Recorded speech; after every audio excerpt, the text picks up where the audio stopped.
Hello दोस्तों, आज हम लोग क्लास 10th संस्कृत का पहला पाठ मंगलम के एक एक शब्द को पूरी तरह डिस्कस करते हुए इस चैप्टर को खत्म करेंगे। अगर आप इस चैप्टर को पूरी बारीकी से देख लेते हैं, आप इस वीडियो को पूरी बारीकी से देख लेते हैं, तो इससे बाहर आपको एग्जाम में एक भी ऑब्जेक्टिव सब्जेक्टिव देखने को नहीं मिलेगा, क्योंकि इस चैप्टर को एक एक लाइन को हम लोग पूरी बहुत आसान तरीका से एक एक शब्द को बारीकी से समझाया जा रहा है। ठीक है, देखिए, किसी भी शुभ काम करने से पहले मंगलाचरण किया जाता है, मांगलिक कार्य किया जाता है। उसी प्रकार संस्कृत को पढ़ने से पहले उसका पहला चैप्टर में श्लोक का पाठन करवाया जाता है, श्लोक को पढ़ाया जाता है। हर एक क्लास की हर एक पहला चैप्टर श्लोक ही होता है। उसी प्रकार क्लास 10th का भी पहला चैप्टर में हम लोग श्लोक को ही पढ़ेंगे, तो ध्यान से आप लोग समझिए।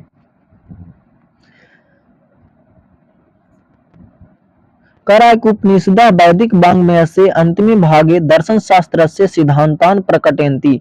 मतलब उपनिषद वैदिक साहित्य के अंतिम भाग में दर्शन शास्त्र से माने दर्शन शास्त्र के सिद्धांतान माने सिद्धांतों को प्रकटयन्ति माने प्रकट करते हैं।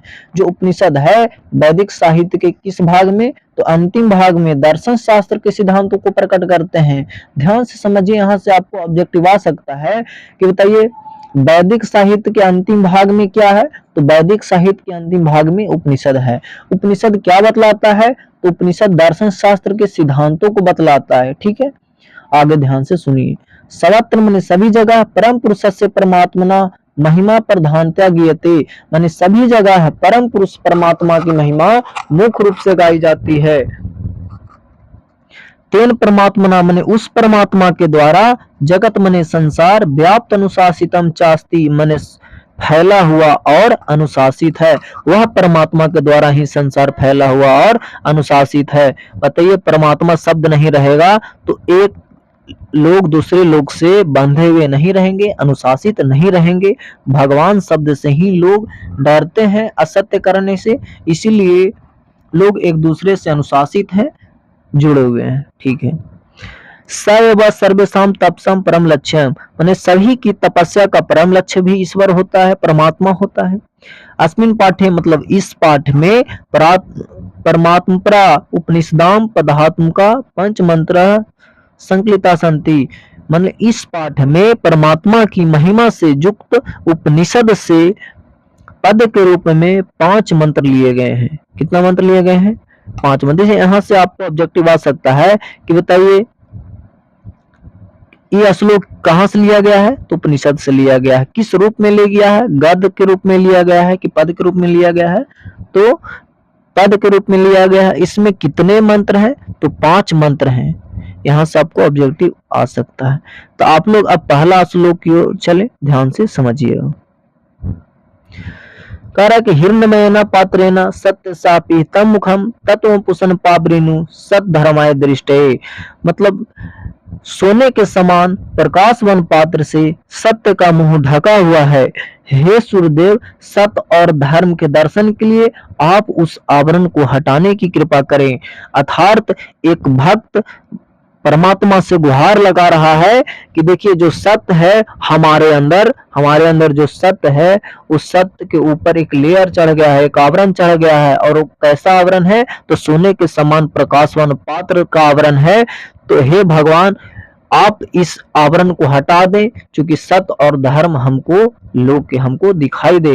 यानी सत्य और धर्म के दर्शन के लिए आप इस जो सोने के समान प्रकाशवान आवरण है, इसको हटाने का गुहार लगा रहा है। ठीक है, देखिए यहाँ से आपको ऑब्जेक्टिव आ सकता है कि बताइए सत्य का मुंह किससे ढका हुआ है? तो हिरण्मयेन पात्रेण, मने सोने के समान प्रकाशवान पात्र से सत्य का मुंह ढका हुआ है।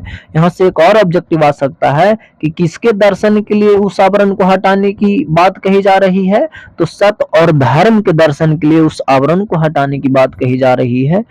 और यहाँ से एक और आएगा कि बताइए पहला मंत्र किस उपनिषद से लिया गया है? तो वो ईशावास्य उपनिषद से लिया गया है। तो पहला श्लोक आपको बहुत बढ़िया से समझ में आया होगा। तो चले आप दूसरा श्लोक की ओर।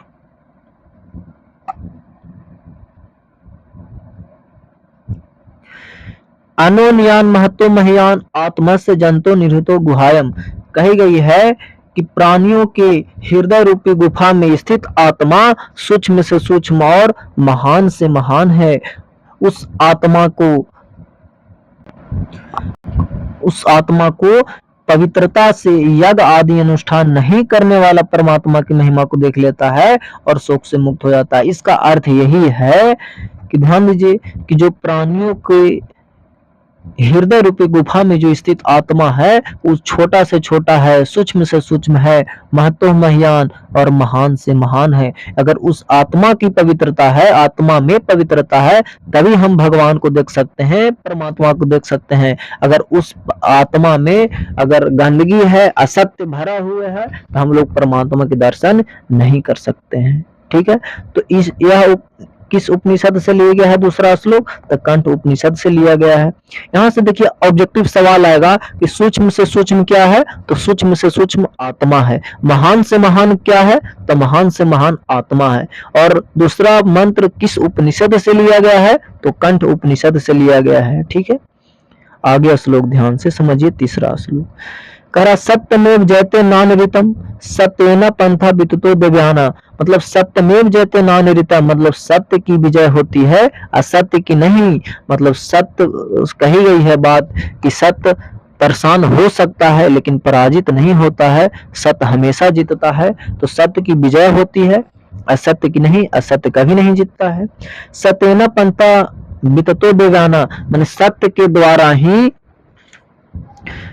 द्वारा ही देवलोक का रास्ता आसान होता है। अगर देवता लोक को दर्शन करना है, देखना है, देवता दिव्य लोक में जाना है तो सत्य के द्वारा ही जाया जा सकता है और कोई दूसरा रास्ता नहीं है।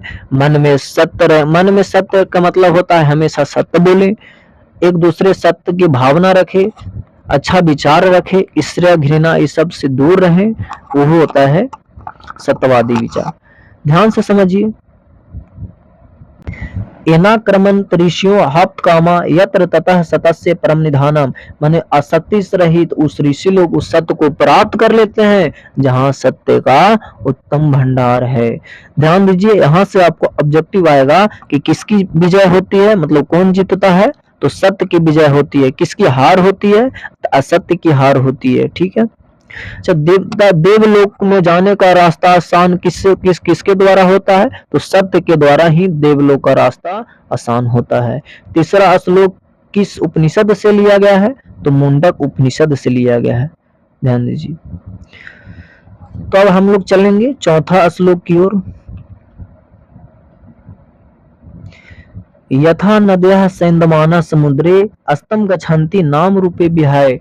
कही गई है कि जिस प्रकार प्रवाहित होती हुई नदियां अपने नाम और स्वरूप को छोड़कर समुद्र में मिल जाती है, इसमें देखिए इसका अर्थ यह हुआ कि देखिए जो नदियां होती है अपना नाम और रूप को छोड़कर समुद्र में मिल जाती है। समुद्र में मिलने के बाद उस समुद्र का वैल्यू होता है, समुद्र का नाम होता है, नदियां का नाम और रूप सब विलय हो जाता है किसमें? समुद्र में। लोग समुद्र को जानता है, नदियां की नहीं। तो बात कही गई है कि जिस प्रकार प्रवाहित होती हुई नदियां अपने नाम और रूप कोई मोह नहीं करती है, अपने नाम और रूप के मोह से मुक्त होकर मतलब समुद्र में मिल जाती है, उसी प्रकार तथा विद्वान नाम रूपाद विमुक्त परात्म परम पुरुषम उपैति दिव्यम। उसी प्रकार विद्वान व्यक्ति अपने नाम और रूप के मोह से मुक्त हो जाते हैं, वो कोई मोह माया नहीं रहता है, यानी अपने नाम और रूप के मोह से मुक्त होकर अलौकिक परम पुरुष परमात्मा में मिल जाते हैं। मतलब परमात्मा की आराधना में लग जाते हैं अपने नाम और रूप को छोड़कर। और जो व्यक्ति मोह माया में अझुरा गया वो परमात्मा की दर्शन नहीं कर पाता है, परमात्मा में नहीं मिलता है। तो इस यहाँ से आपको ऑब्जेक्टिव आता है कि नदियां कहाँ जाकर मिलती है? तो समुद्र में जाकर मिलती है। नदियां किस चीज को त्याग करती है? तो अपने नाम और रूप को त्याग कर किस में मिल जाती है? तो नदी में मिल जाती है। ठीक है, तो यह किस उपनिषद से लिया गया है? तो मुंडक उपनिषद से लिया गया है। पूछ सकता है चौथा श्लोक मुंडक उपनिषद से लिया गया है। ध्यान दीजिए पांचवा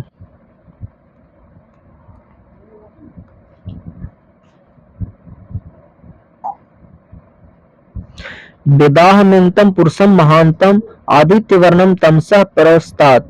मतलब कहता है, देखिए इसमें ज्ञानी और अज्ञानी के बीच बताया गया है अंतर। तो ध्यान से सुनिए, अंतर को बताया गया है। वेदाहमेन्तम पुरुषम महानतम आदित्य वर्णम तमसा परस्तात, मतलब मैं अंधकार से भरा अज्ञानी हूँ।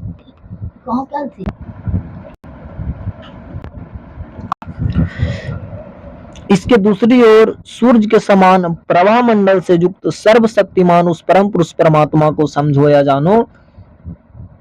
तमेव विदितवाति मृत्युम पेति नान्य पंथा विद्येन, मतलब उसे ही जानकर ज्ञानी व्यक्ति मृत्यु को पार कर जाता है। संसार सागर से पार होने के लिए दूसरा और कोई रास्ता नहीं है। इसका अर्थ यही हुआ कि देखिए कि मैं तो अज्ञानी हूँ, मैं तो अंधकार से भरा ज्ञान हूँ। इसके दूसरी ओर सूर्य के समान, जो चमकने वाले सूर्य के समान, जो प्रभा मंडल से युक्त सर्वशक्तिमान उस परम पुरुष परमात्मा तो ज्ञानी है। परम पुरुष परमात्मा का समझो, उसे ही जानकर ज्ञानी व्यक्ति होते हैं जो मृत्यु को पार कर जाता है। और मृत्यु को पार करने के लिए अन्य कोई रास्ता नहीं है। देखिए यहाँ से ऑब्जेक्टिव आएगा कि ज्ञानी और अज्ञानी के बीच कौन अंतर बताया है। तो किस श्लोक में बात कही गई है, तो 5वां श्लोक में बात कही गई है। और यह किस उपनिषद से लिया गया है, तो श्वेताश्वर उपनिषद से लिया गया है।